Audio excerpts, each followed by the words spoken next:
Listen, there's certain situations with the fan base where you cannot say that they're overreacting, like with Broderick Jones, because we know the context and the timeline. Jones has struggled with certain things since his rookie year, and it looks like he's still dealing with those problems. That's a cause of concern, especially for the protection of Aaron Rodgers. They have every right to feel panicked based on that performance. Now, with Kaleb Johnson, and I see all this stuff about least explosive back, slow, off-brand Najee Harris, and it's ridiculous. I'll start out with this. His one run for -2 yards, even though he got a penalty at the end of it, 15 yards unnecessary roughness, there was nowhere to go. Or at least when I was watching live, there was really nowhere for him to go. He broke one tackle and then got out to the outside, but what are people wanting him to do in that situation? Jump over 5 guys and get loose? Like, I don't understand it. I'll watch the film. The All-22 film will come out early Tuesday for me,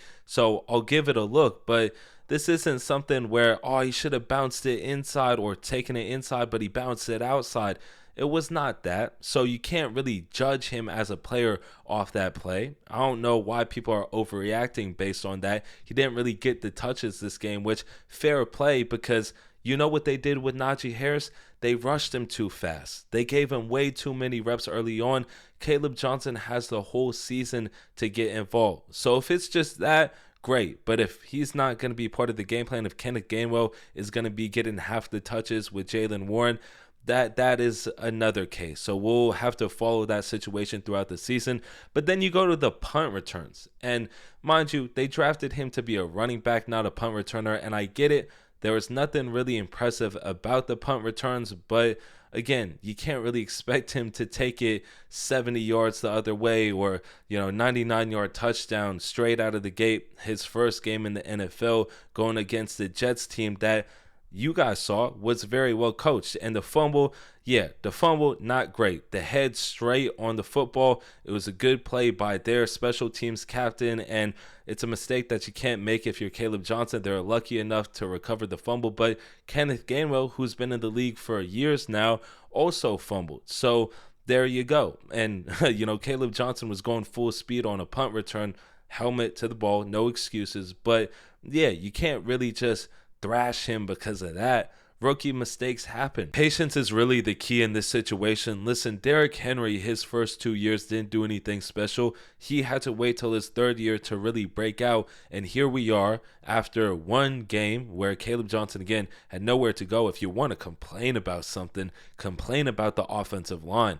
Complain about Pat Meyer, but putting the blame on Kaleb Johnson and saying he's this, that after one game. And mind you, he hasn't even been 22 for a month now. It's crazy. It's ridiculous. I don't get it. I still see something very special in Kaleb Johnson, and you saw his progression just throughout preseason, getting more comfortable. But people always want players nowadays to instantly break out. I guess that's become the new thing, where if you're not a star within the first 6 weeks, or you have some growing pains, that you're a bust. No, I don't know what type of Najee Harris PTSD people have, but trust me, Kaleb Johnson will be fine, and I really do hope to see him get more carries. I hope they're not protecting him too much, because Arthur Smith, I love you, but he definitely has his biases. I'm not the biggest Kenneth Gainwell fan, let's just say that. However you feel about Kaleb Johnson, you're just not going to be able to convince me that a guy like Kenneth Gainwell should get 10 to 12 reps a game while Johnson is sitting there with just one. That should not be a consistent thing moving forward, let's just say that. But let me know what y'all think about Kaleb Johnson. Hopefully y'all enjoyed this video though. That is it for me on this one. Peace.